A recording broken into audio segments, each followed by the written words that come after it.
beta hiperpolariza la célula alfa y por ende inhibe la secreción de glucagón.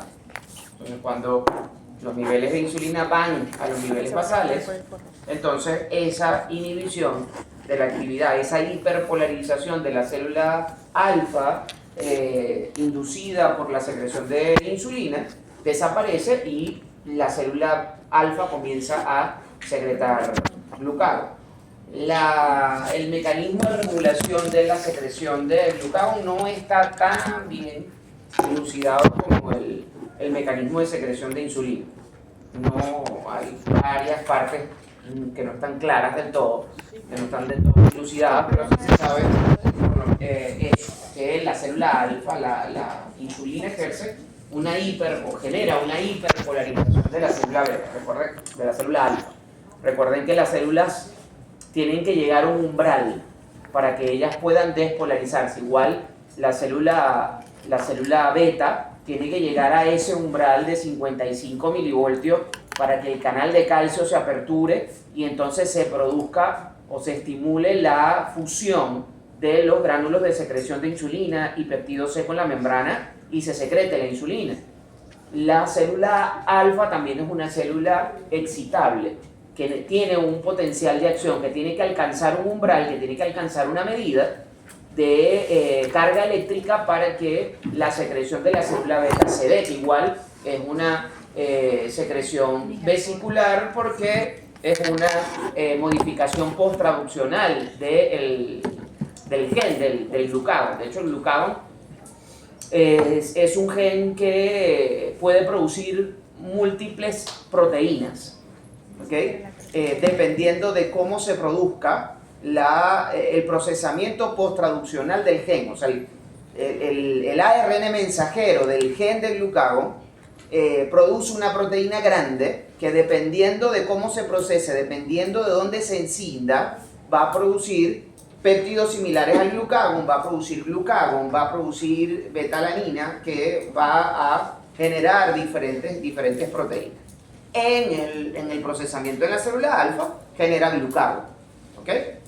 Ese glucagón se almacena y esa célula tiene que sufrir un proceso de excitación para que esos gránulos de fusión puedan fusionarse con la membrana, valga la redundancia, y se secrete el glucagón. Ese estímulo o ese proceso tiene un umbral. La célula es una célula excitable, mantiene un potencial de reposo y mantiene un potencial umbral. Ese potencial umbral es el potencial que se tiene que alcanzar, es la carga eléctrica que se tiene que alcanzar para que se produzca la secreción del glucagón. Ese umbral, la insulina lo eleva y hace entonces que no haya actividad o no haya secreción de glucagón.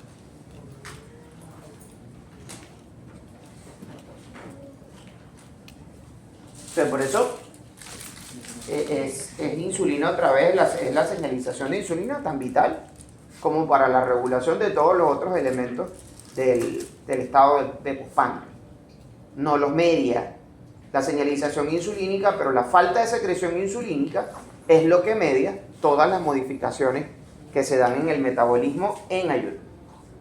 Profe, y otra cosa, con referente también al glucagón, pero esto es sobre el efecto de su cascada de señalización sobre los tejidos que contienen glucógeno. Si la glucogenosintasa desfosforilada es activa, si fosforilada es inactiva, entonces lo contrario viene siendo con la glucogenofosforilasa, que degrada el glucógeno. Sí. O sea, es lo contrario a la sintasa.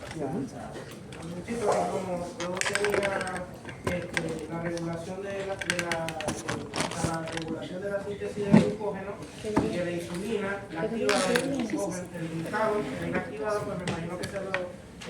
Sí, la síntesis del glucógeno y la degradación del glucógeno, la glucogenólisis, son vías que se regulan de manera recíproca. La misma sinasa que fosforila la glucogenosintasa para inactivarla, la misma proteinquinasa C o proteinquinasa A, que fosforila la glucogenosintasa para inhibirla en el músculo, pero realmente en el tejido hepático lo que hace es aumentar su KM, lo que hace es disminuir la afinidad de la glucógeno sintasa por la glucosa, pero no se produce una inhibición completa. Esa misma enzima fosforila la fosforilasa para su activación. De forma contraria, la misma enzima que defosforila la glucógeno sintasa es la misma enzima que defosforila la glucógeno fosforilasa, para que las dos vías se regulen en simultáneo. No es una regulación en el mismo punto, como en el caso de la glucólisis y la gluconeogénesis, que sí es la misma enzima la que se le pasa el switch a esa enzima para que el metabolismo vaya en un sentido o en el otro, pero sí es la misma sinasa la que se encarga de hacer la regulación de las dos enzimas al mismo tiempo, para que no se produzcan ciclos de sustrato. ¿Alguna otra cosa? ¿Alguna otra pregunta?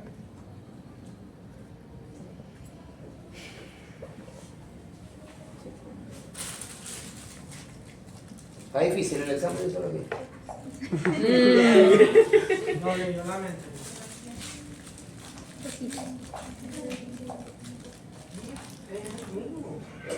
Pueden apagarlo, por favor.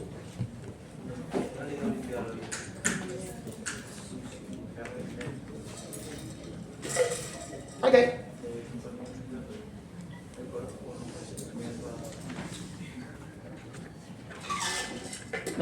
Nos faltan estudiar tres cositas. La primera de ellas es la degradación del glucógeno, que es la glucogenólisis. Y la segunda de ellas es la gluconeogénesis. Cómo el tejido hepático y el tejido renal, en cierta medida, pueden sintetizar glucosa a partir de otros componentes. Pero para poder estudiar la gluconeogénesis tenemos que estudiar la vía que al final alimenta esta otra vía.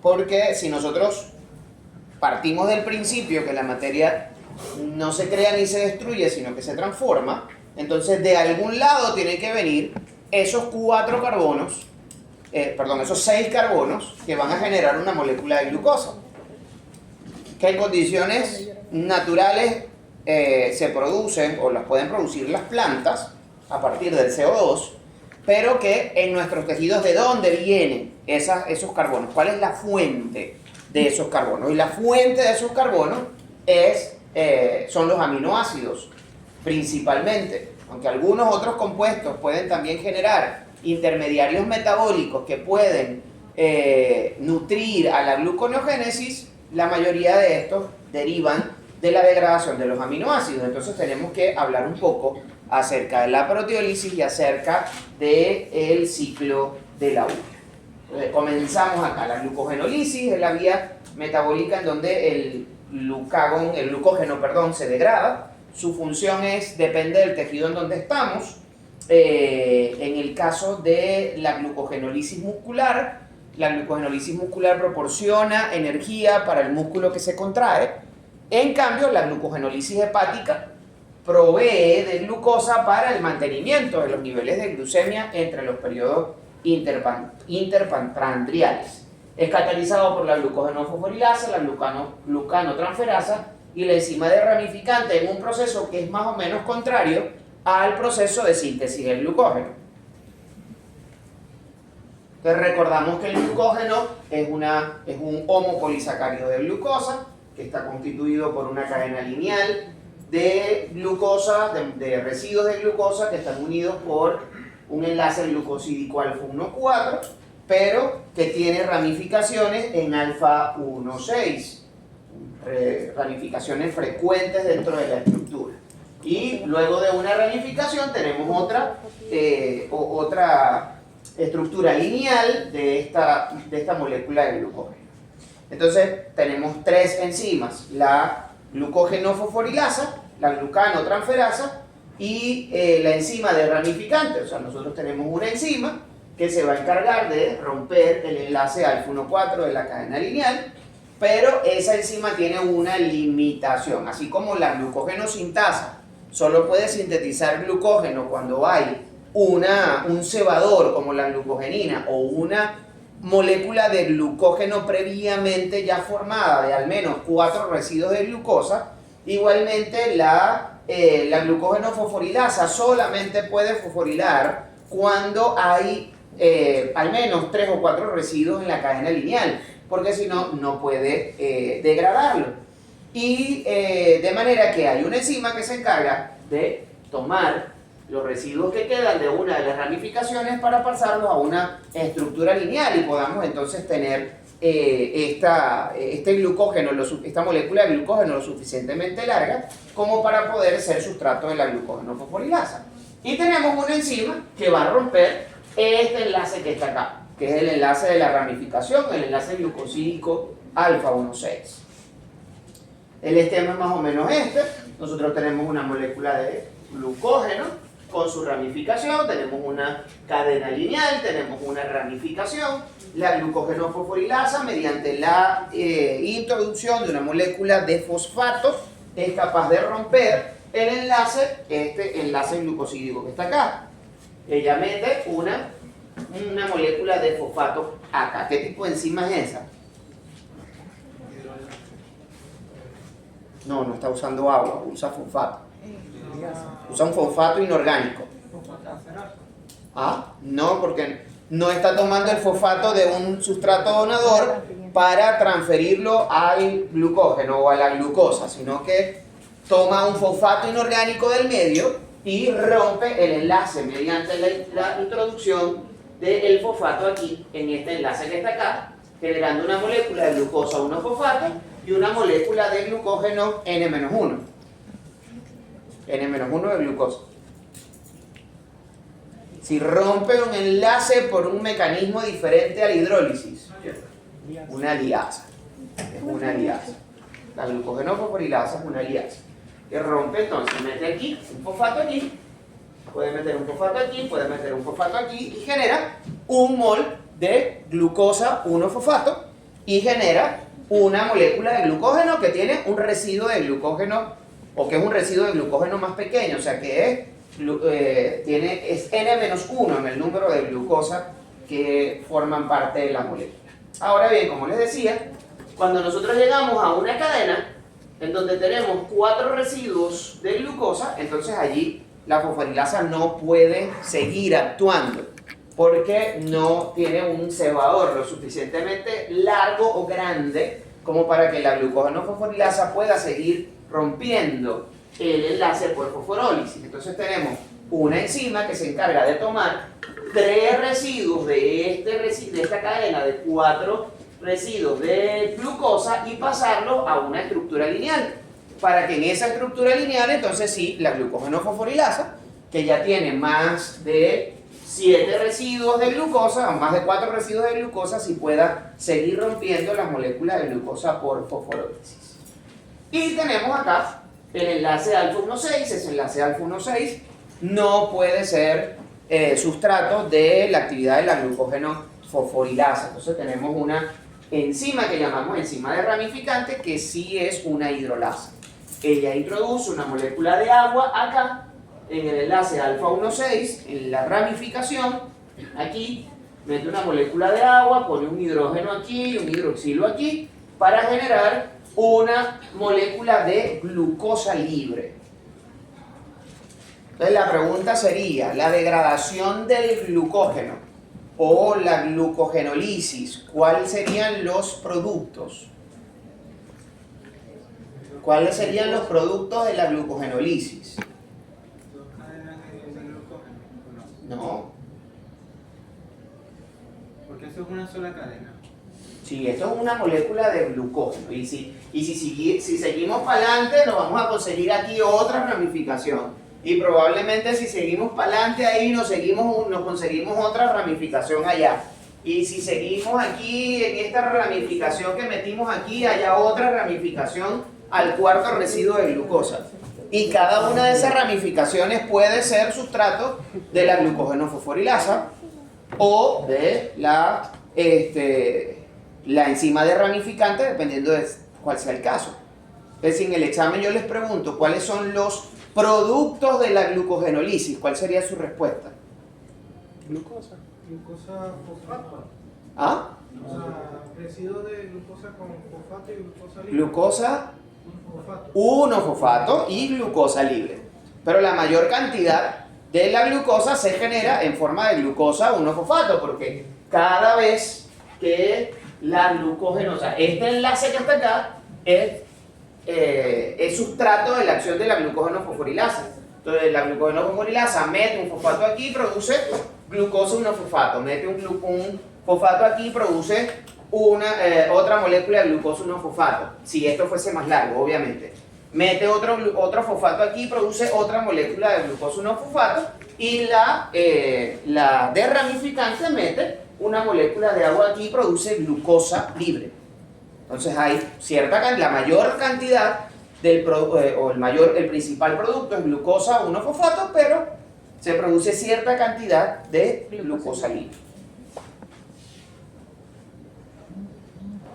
Ahora bien, ¿qué es esto que tenemos acá? La glucógeno-fosforilasa lo que hace es tomar residuo de glucosa, tenemos el enlace glucosídico alfa 1,4, y él toma un fosfato inorgánico y mete ese fosfato acá y queda una molécula de glucosa 1-fosfato y una molécula de glucógeno que es N-1 moléculas de glucosa. Ahora, nosotros tenemos glucosa 1-fosfato. ¿Para qué nos sirve la glucosa 1-fosfato? La glucólisis y la vía de las pentosas.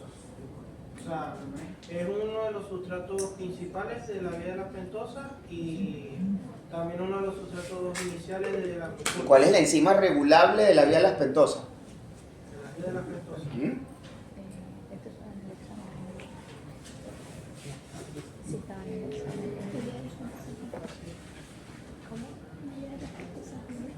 No todos a la vez. Si hablan todos juntos no los entiendo.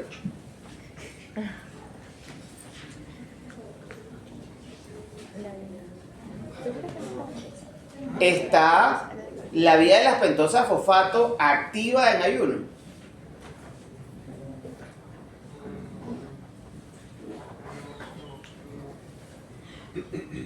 No, porque es una vía anabólica.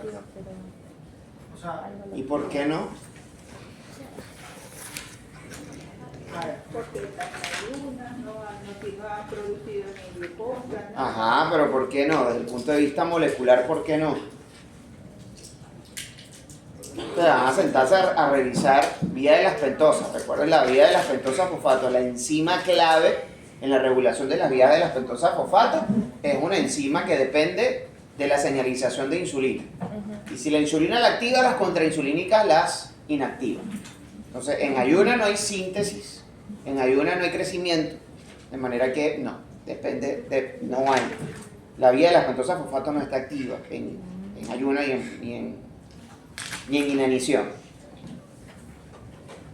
Ajá, ¿para qué nos sirve la glucosa 1-fosfato?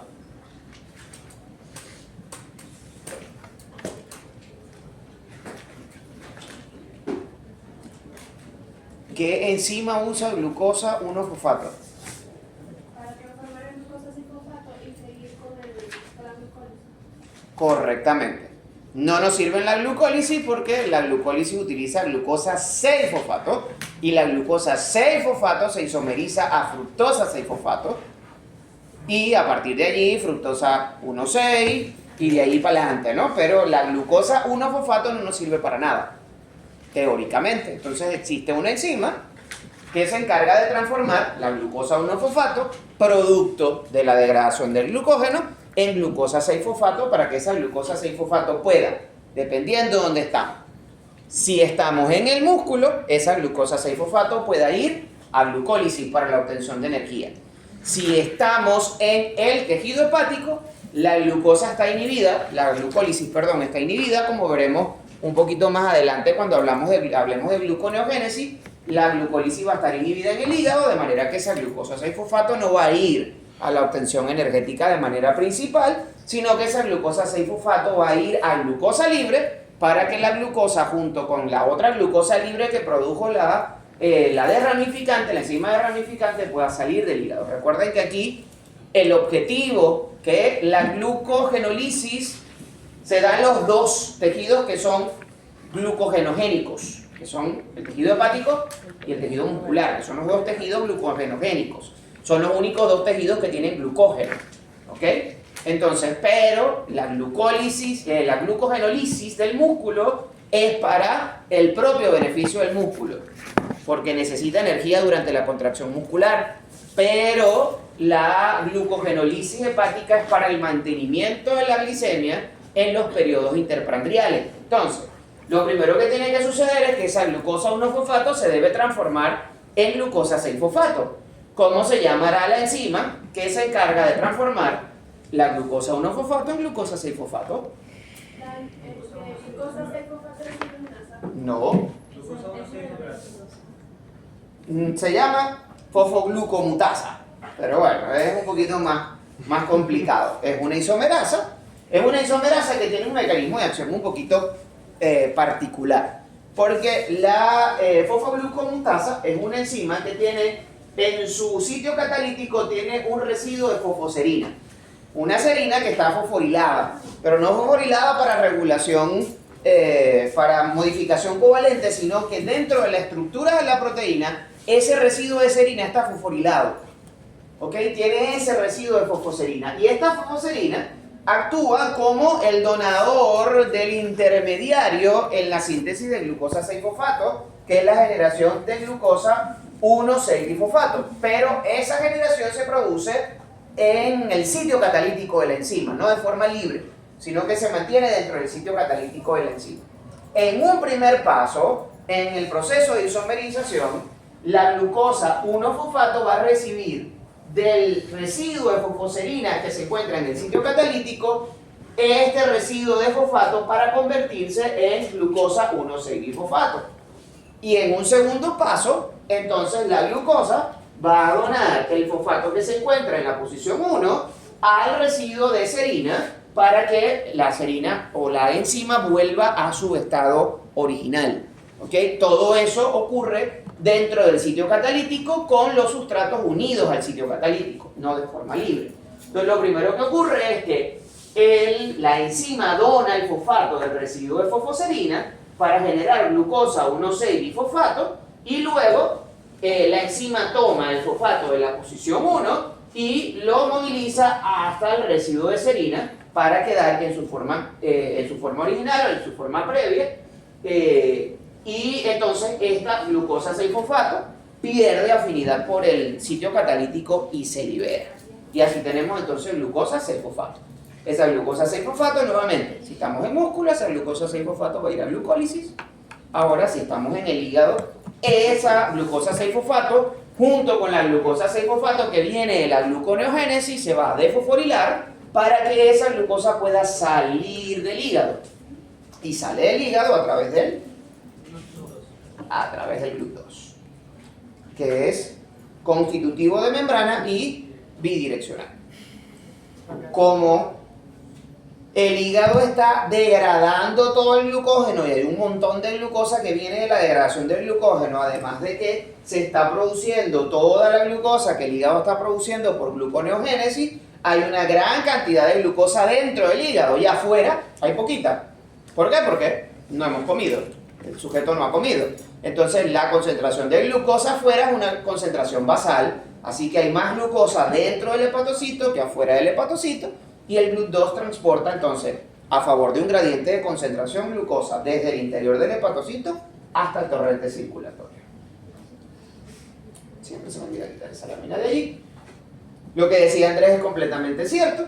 La vía de la regulación de la degradación del glucógeno y la síntesis del glucógeno es una vía que está íntimamente relacionada y que está relacionada con la señalización insulínica. Recuerden que la secreción de insulina va a promover primero la inhibición de toda la cascada contrarreguladora, y además de eso la insulina activa una fosfodiesterasa que se encarga de degradar el AMP cíclico en 5'-AMP. Y como el AMP cíclico es el principal regulador alostérico, o es el regulador alostérico de la proteínquinasa A, y esa proteína quinasa A es la que se encarga de fosforilar a la glucogenosintasa y a la glucogenofosforilasa. Entonces, al disminuir los niveles de AMP cíclico, entonces disminuye la actividad de esta enzima.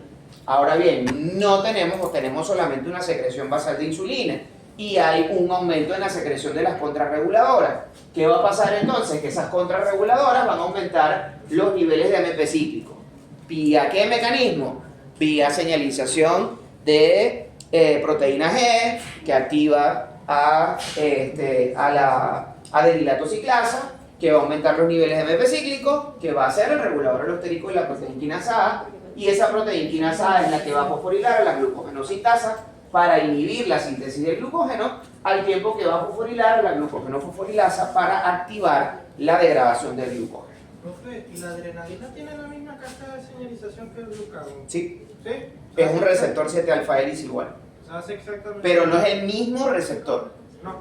Recuerden que es la misma estructura, el receptor pertenece a la misma familia, pero el receptor 7 alfa hélice en el dominio extracelular tiene una región variante. Esa región variante que cambia en la estructura es donde está el sitio de reconocimiento del ligando. Ese sitio de reconocimiento del ligando es específico para cada una. Entonces, hay un receptor 7 alfa hélice para adrenalina, hay un receptor 7 alfa hélice para glucagón. El receptor tiene la misma estructura, pertenecen a la misma familia, pero no es el mismo receptor, son receptores distintos. ¿Dónde está la variabilidad? En el dominio extracelular, que es donde está el sitio de unión al ligando. Porque la estructura, acuérdate que el glucagón es una hormona proteica, polipeptídica, mientras que la adrenalina es un aminoácido modificado.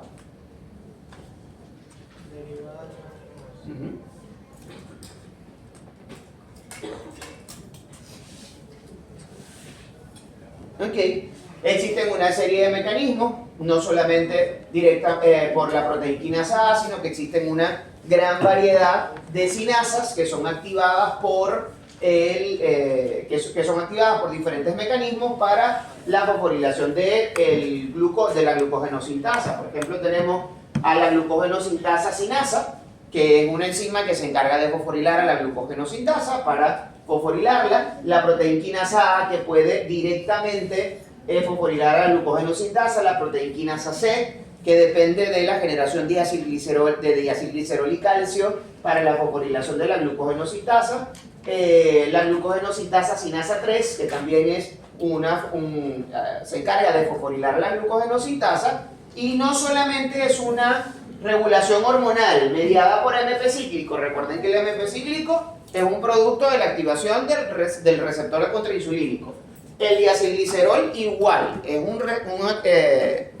un señalizador que empieza con la activación del receptor 7 alfa hélice, pero que por una vía diferente, por la vía de la proteína quinasa C. Pero tenemos otro elemento, que es el calcio. El calcio es capaz de generar directamente una activación de una calciocalmodulina o de la proteína quinasa C para la fosforilación de la glucogenosintasa.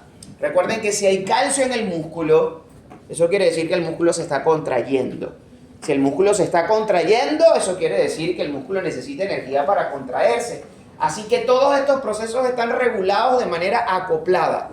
La misma señal que regula un aspecto del acoplamiento, excitación, contracción en el músculo, también asegura la regulación de los fenómenos energéticos necesarios y de los fenómenos metabólicos necesarios para que pueda haber una adecuada efectividad y una adecuada eficiencia en la contracción muscular. Entonces todo eso está acoplado. La excitación del músculo, la contracción muscular y la señalización hormonal, todo eso está acoplado en un mismo mecanismo. Y una moleculita tan pequeñita como el calcio es capaz de provocar la excitación de la célula, la liberación de señalizadores y la modificación de la actividad enzimática de la célula muscular para asegurarse que la célula muscular sea una maquinaria efectiva para la contracción. Como pocas. Quisiéramos nosotros generar una maquinaria que tuviese la misma efectividad en cuanto a generación de energía y generación de contracción y de capacidad de movilización, como lo hace la célula muscular.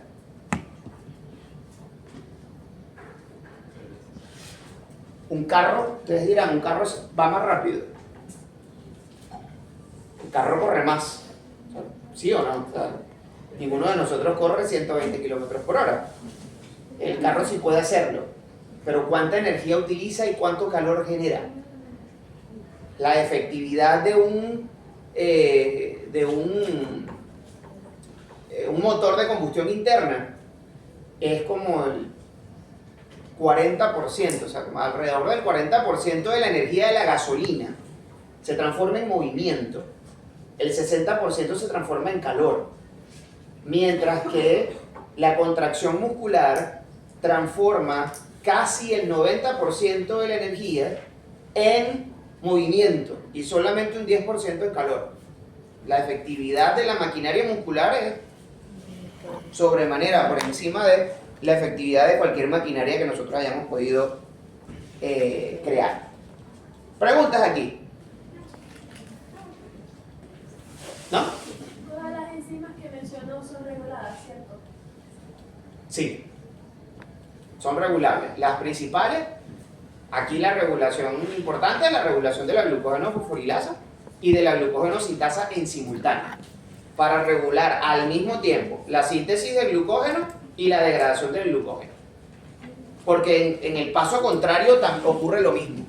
O sea, la insulina inhibe la glucogenólisis, mientras promueve la glucogenogénesis. Ok. La inhibe porque no es necesario. ¿Cómo? La inhibe porque no es necesario. ¿La inhibe? Porque no es necesario. La inhibe porque no son, o sea, tú lo puedes ver desde un punto de vista de racionamiento. Sí, no es necesario. O sea, no, si yo tengo suficiente cantidad de energía, no es necesario quemarla, es necesario guardarla. ¿Ok?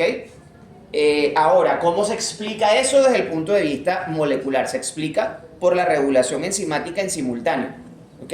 Si yo comí, secreté insulina, la insulina inhibe la secreción del glucagón y por ende inhibe la glucogenólisis mientras activa la glucogénesis. Si no he comido o si necesito contraer porque necesito pegar la carrera, ¿ok? O porque necesito hacer un esfuerzo y necesito contraer la célula muscular, automáticamente eso va a desviar el metabolismo hacia la producción de energía, porque el músculo necesita energía. Y esa desviación es, nuevamente, una regulación hormonal. ¿Por qué? Porque la placa neuromuscular que ustedes verán en biología celular, esa placa neuromuscular libera hormonas que terminan estimulando estos mismos mecanismos. Excitan la célula muscular, pero en el mismo proceso hay un acoplamiento entre la excitación-contracción para que el trabajo pueda ser efectivo. Ok. ¿Alguna otra cosa?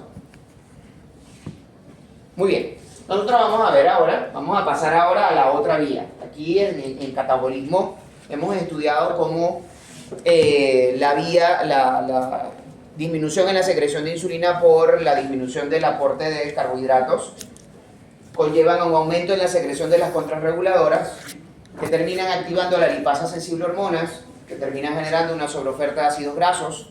Estos ácidos grasos generan una sobreoferta de acetil-CoA, que es el regulador principal, el que va a estimular la gluconeogénesis, el que va a estimular la cetogénesis y el que va a estimular la beta-oxidación. Estos ácidos grasos además pueden ir a la síntesis de triglicéridos y VLDL o pueden acumularse dentro del hígado. Estos ácidos grasos también aportan energía para los mecanismos, para las células glucodependientes, como en el caso de la célula muscular. ¿De dónde saca la célula muscular energía cuando no hay glucosa? Y el glucógeno se acaba, lo saca de la beta-oxidación de los ácidos grasos, capaz de generar ATP por la beta-oxidación de los ácidos grasos. En las primeras de cambio, el mantenimiento de la glucosa depende del hígado por la degradación del glucógeno. como acabamos de ver. Y luego cuando se acaba el glucógeno, ¿de dónde saca el hígado glucosa? De la síntesis de glucosa desde otros compuestos. Como les dije, nosotros necesitamos 6 carbonos para poder sintetizar glucosa. ¿De dónde vienen esos 6 carbonos? Vienen de los aminoácidos que se encuentran en las proteínas del músculo. Estas proteínas van a ser sujetas a proteólisis, a la degradación hidrolítica o a la ruptura hidrolítica del enlace peptídico para generar aminoácidos libres. Estos aminoácidos tienen dos partes dentro de su estructura, que es el esqueleto carbonado y el grupo amino. Si yo a la estructura, al esqueleto carbonado de un aminoácido, le quito el grupo amino, me va a quedar un cetoácido, o me va a quedar un alfa-cetoácido. Entonces, ese alfa-cetoácido, esa estructura, la célula la puede utilizar para obtener energía o para sintetizar glucosa, pero va a generar el grupo amino, y el problema de la utilización de los aminoácidos como fuente de energía es que el aminoácido genera un compuesto que es tóxico. La degradación de la glucosa genera CO2 y agua, que no son tóxicos. La degradación de los ácidos grasos genera CO2 y agua, que no son tóxicos. Pero la degradación de los aminoácidos genera el problema del grupo amino, que sí es tóxico y que debe ser metabolizado y que debe ser eliminado, porque la acumulación de ese grupo amino resulta tóxico para nuestras células y para el sistema nervioso central.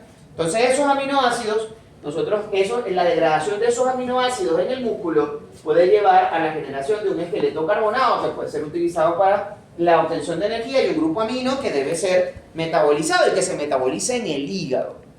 ¿Ok? Pero ese grupo amino se está generando en el músculo. Estos esqueletos carbonados pueden resultar en diferentes intermediarios del ciclo de Krebs y por ende ir al ciclo de Krebs en el músculo para generar energía a través de la cadena respiratoria. Pero ese grupo amino se debe enviar de alguna forma al hígado para que pueda ser metabolizado. Ok, resulta que en ayuno nosotros igualito el hígado está manteniendo la glucosa a expensa de la glucogenólisis y a expensa de la gluconeogénesis.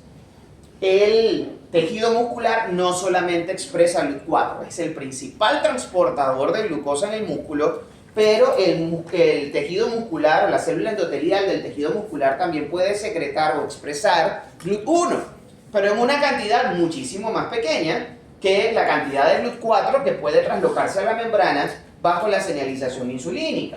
Ahora, ese GLUT1 tiene la característica de tener un Km muy bajo, o sea que a bajas concentraciones de glucosa, él es capaz de transportar glucosa al interior del músculo. Pero esa glucosa puede ir a glucólisis para generar piruvato. Pero esa glucosa y ese piruvato no pueden producir energía porque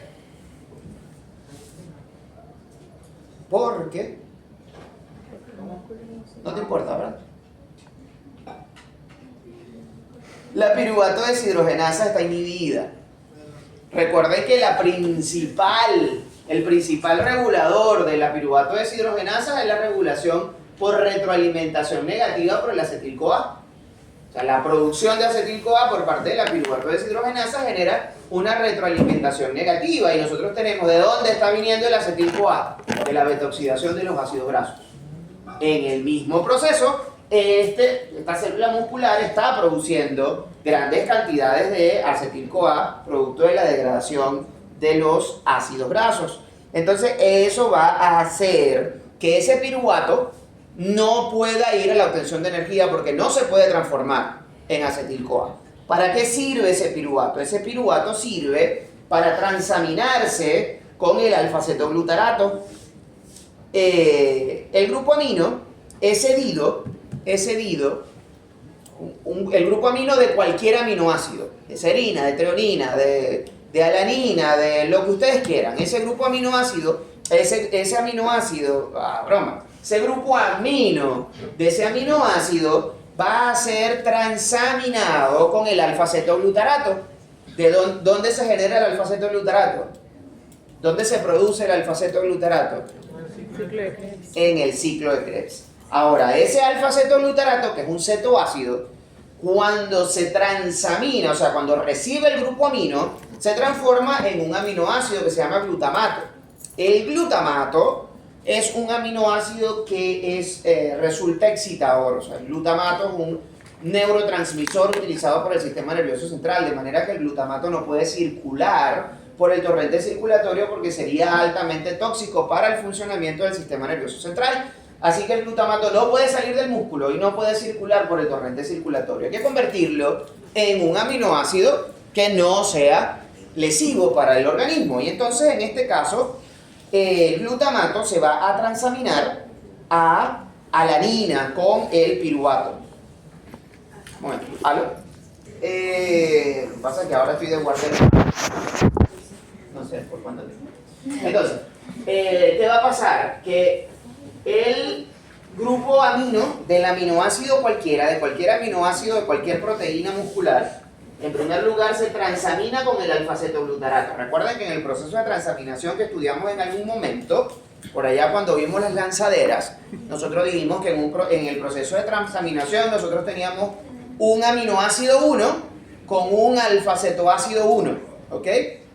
Que el grupo amino se pasa desde el aminoácido hasta el cetoácido se convierte en aminoácido y el aminoácido en cetoácido.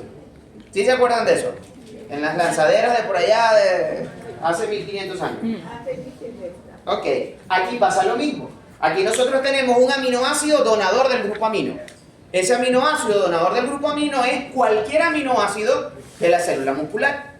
Y tenemos un alfa-cetoácido generado en la cadena respiratoria, que es el alfa-cetoglutarato, que va a ser el aceptor del grupo amino. Entonces, ese alfa-cetoglutarato recibe el aminoácido de el grupo amino de cualquier aminoácido, y ese alfa-cetoglutarato se transforma en glutamato. ¿Qué pasa con el esqueleto carbonado del aminoácido de esta primera transaminación? Se va a la cadena, al ciclo de Krebs, para generar energía a través de la cadena respiratoria.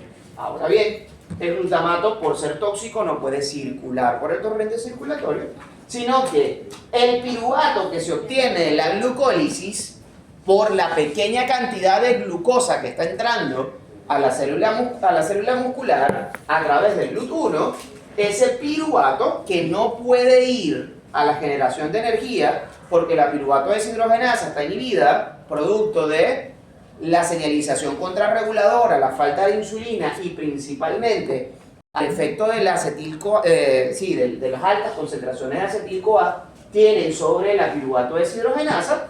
Ese piruvato, que es un alfa-cetoácido, va a ser el receptor del grupo amino del glutamato. El glutamato cede el grupo amino al piruvato, el piruvato se transforma en el aminoácido alanina y el glutamato se transforma en alfa-cetoglutarato. De nuevo, y ese alfa-cetoglutarato entonces va a poder seguir recibiendo o ir al ciclo de Krebs o recibir otro grupo amino. ¿Qué va a pasar con esa alanina? Esa alanina sí puede ir al torrente circulatorio, viajar por la sangre y llegar al hígado. En el hígado, esa alanina va a sufrir el proceso de transaminación contraria. La alanina se va a transformar junto con el alfa-cetoglutarato, la alanina se va a transformar en piruvato y el alfa-cetoglutarato se va a transformar en glutamato. En el hígado, el glutamato va a ir al ciclo de la urea para generar urea y el piruvato va a ir a la gluconeogénesis. ¿Por qué el piruvato no puede utilizarse en el hígado para obtención de energía?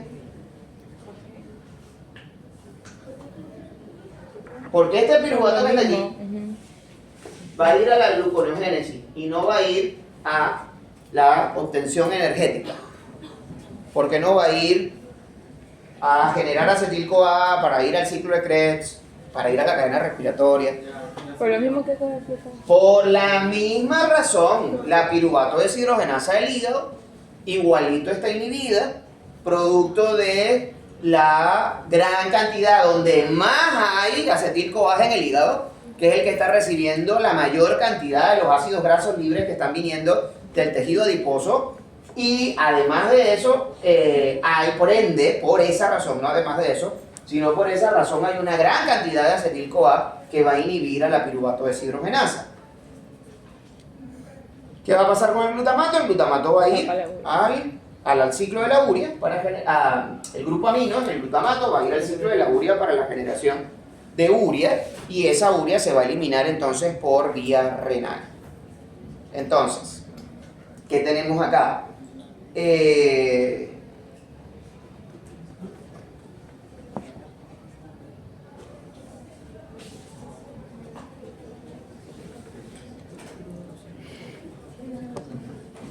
Ok, entonces en el caso del músculo hay proteólisis, que es la degradación de las proteínas en aminoácidos. Esto es un resumen. Esos aminoácidos se separan en el esqueleto carbonado en el grupo amino. Los esqueletos carbonados de los diferentes aminoácidos van a ir al ciclo de Krebs para la generación de energía, y el grupo amino se va a transaminar con el alfa-cetoglutarato para generar glutamato y finalmente alanina. Seguimos en el músculo. El grupo amino de los aminoácidos lo va a aceptar el alfa-cetoglutarato para generar glutamato. El glutamato se transamina con piruvato para generar alanina, y el piruvato proveniente de la glucólisis no puede ir a la obtención de energía por la inhibición de la piruvato deshidrogenasa. Entonces, esto es lo que tenemos acá. Entonces, aquí el piruvato que se está generando por la glucólisis se va a transaminar a alanina, va a viajar por el torrente circulatorio, y aquí el proceso de transaminación contrario se va a transaminar a piruvato para que este piruvato pueda ir a la gluconeogénesis, y el grupo amino va a ir al ciclo de la urea.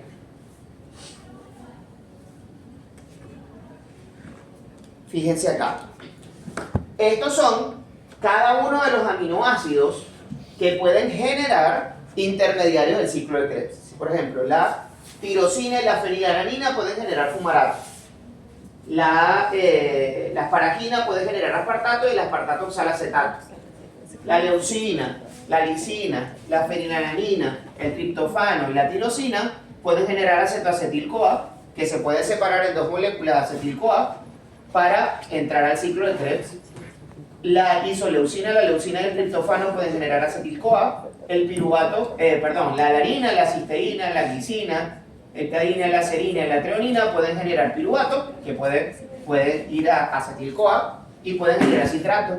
Y el alfa-cetoglutarato puede generarse a partir del glutamato, que se puede obtener de la arginina, de la histidina, de la glicina y la prolina. ¿Le voy a preguntar eso? No, pero sepan que los esqueletos carbonados de esos aminoácidos pueden generar diferentes intermediarios que van a ir al ciclo de Krebs. Esto que está acá es el ciclo de la urea, para que ustedes puedan observar cómo puede generarse a partir de una serie de intermediarios la desaminación para generar urea. Y esto que está acá, esta urea, es lo que nosotros eliminamos a través del riñón. Entonces, nosotros podemos medir esa urea midiendo el nitrógeno ureico sanguíneo o midiendo directamente los niveles de urea.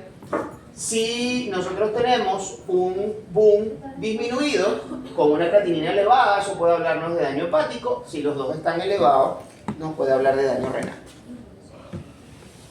Entonces, ¿cómo obtenemos? Ya tenemos piruvato, ya tenemos los seis carbonos en el hígado. Ahora, ¿cómo vamos a obtener glucosa?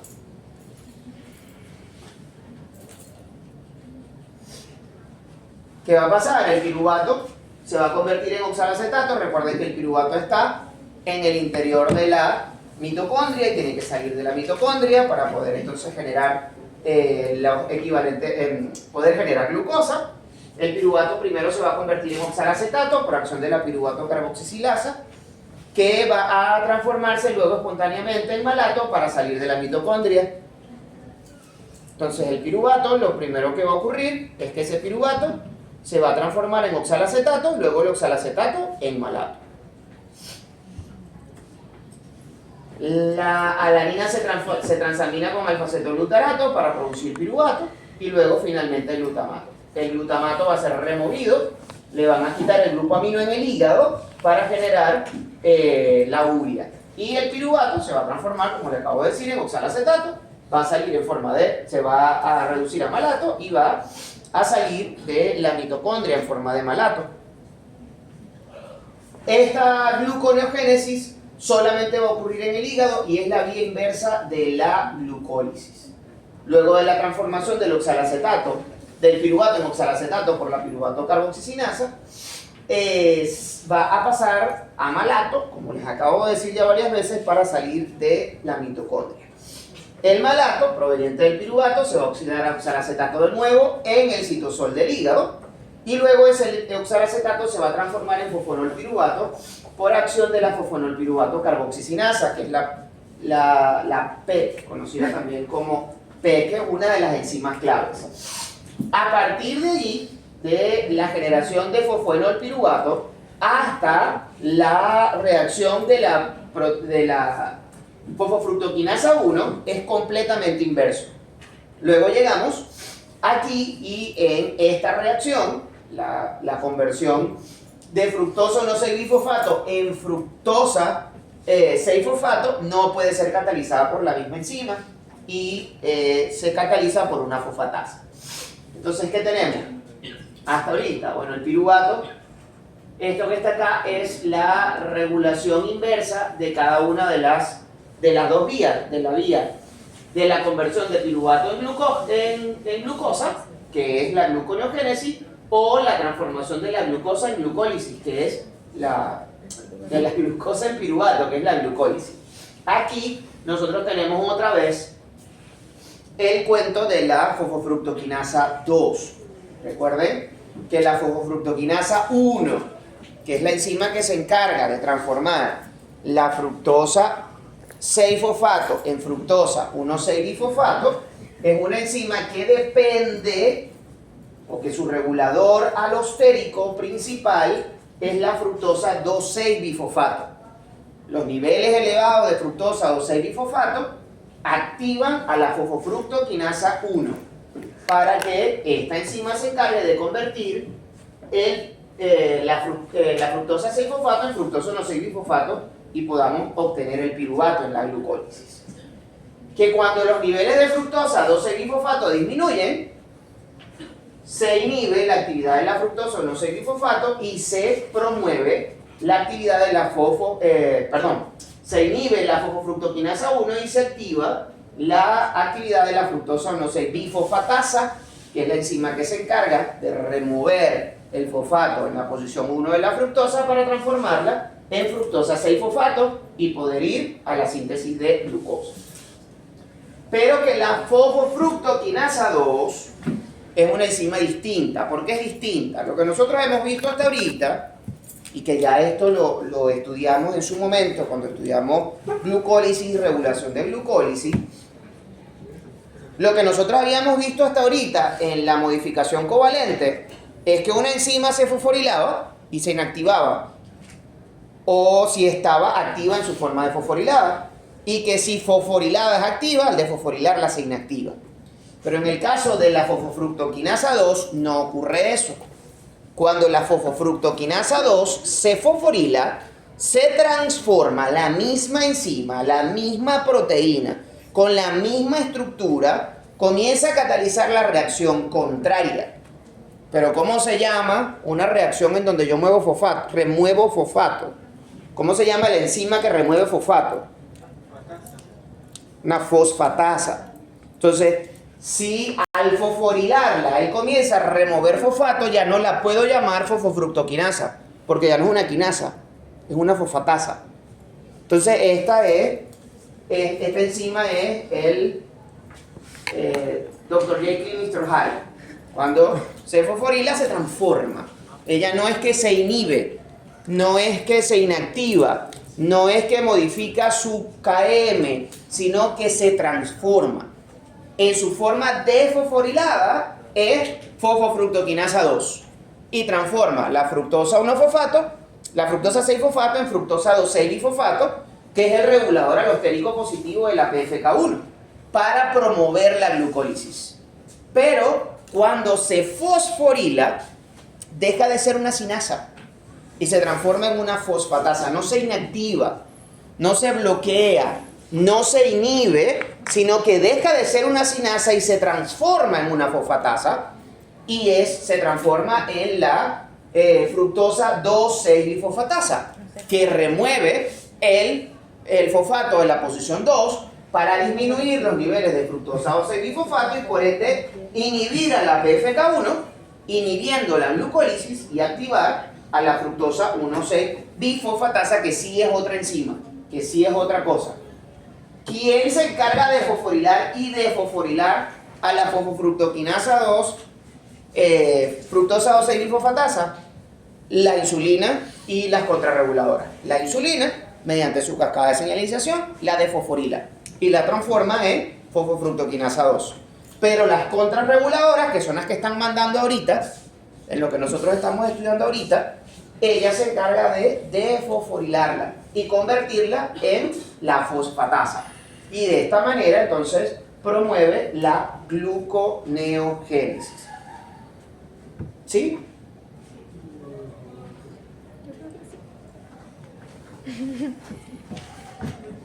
Veremos mañana. Ok, entonces. Mañana.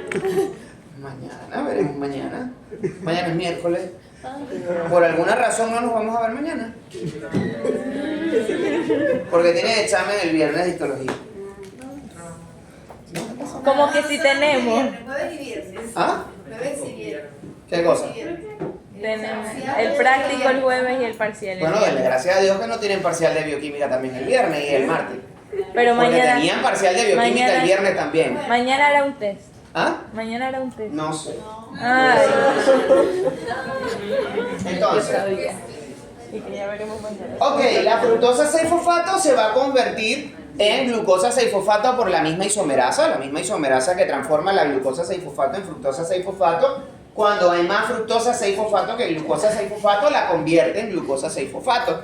Ahora bien, la enzima que se encarga de desfosforilar a la glucosa 6-fosfato para transformarla en glucosa libre es una enzima diferente.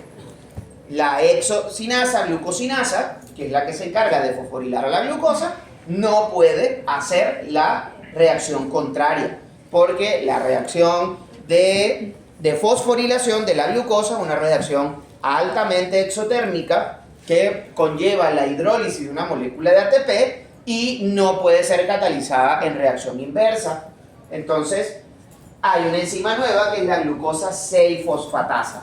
La glucosa 6-fosfatasa es la enzima que se encarga de desfosforilar la glucosa para transformarla en glucosa libre. Esa glucosa 6-fosfato que está viniendo de la fosfoglucoisomerasa, que transformó la glucosa 1-fosfato de la glucogenólisis, la transformó en glucosa 6-fosfato, y toda la glucosa 6-fosfato que se está generando a partir de la gluconeogénesis se desfosforila por la glucosa 6-fosfatasa. Una enzima que solamente se expresa en el hígado, una enzima que no se expresa en otros tejidos. La ausencia de glucosa 6-fosfatasa es la razón por la cual la glucosa el tejido muscular, la glucogenólisis del tejido muscular, no puede contribuir a la glicemia, porque esa glucosa 1-fosfato se transforma en glucosa 6-fosfato y hasta ahí queda. No hay quien la transforme en glucosa libre, de forma que no hay cómo salir. Además que tampoco tenemos el GLUT2 en la membrana plasmática para que pueda salir. Entonces, todo esto que tenemos acá, el piruvato, se va a transformar entonces en oxalacetato. El oxalacetato se va a oxidar a malato. El malato sale de la mitocondria a través de las lanzaderas. El malato entonces se vuelve a transformar en oxalacetato. El oxalacetato se transforma por la fosfonolpiruvato carboxitcinasa, se va a convertir en fosfonolpiruvato, y ese fosfonolpiruvato va a llegar hasta fructosa 1,6-bifosfato, que luego va a ser transformado en fructosa 6-fosfato por la fructosa 1,6-bifosfatasa. Luego la fructosa 6-fosfato se transforma en glucosa 6-fosfato, y luego por la glucosa 6-fosfatasa la glucosa 6-fosfato se transforma en glucosa. Todo, y las reacciones en medio, todas estas reacciones en medio son igualitas, son catalizadas por las mismas enzimas que catalizan la conversión contraria. cataliza la reacción en la glucólisis. ¿Cuáles son las enzimas que tenemos que conocer? Esas 4 son básicas: la piruvato carboxisilasa, la fosfonolpiruvato carboxicinasa, la fructosa 1,6-bifosfatasa y la glucosa 6-fosfatasa, para poder entender la regulación de la gluconeogénesis. ¿Preguntas? Questions. Habló de exocinasa. ¿Eso es un tipo de enzima? Sí, la exocinasa es la enzima que se encarga de fosforilar a la glucosa en el primer paso de la glucólisis. La exocinasa glucosinasa. Enzima que conocimos en metabolismo, anabolismo de carbohidratos. Ángel, memoria corta. No lo olvide. Es muy importante lo del piruvato. ¿Ah? Es muy importante lo del piruvato. ¿Qué quiere que es importante del piruvato? Lo del... Cuando el piruvato, Ajá.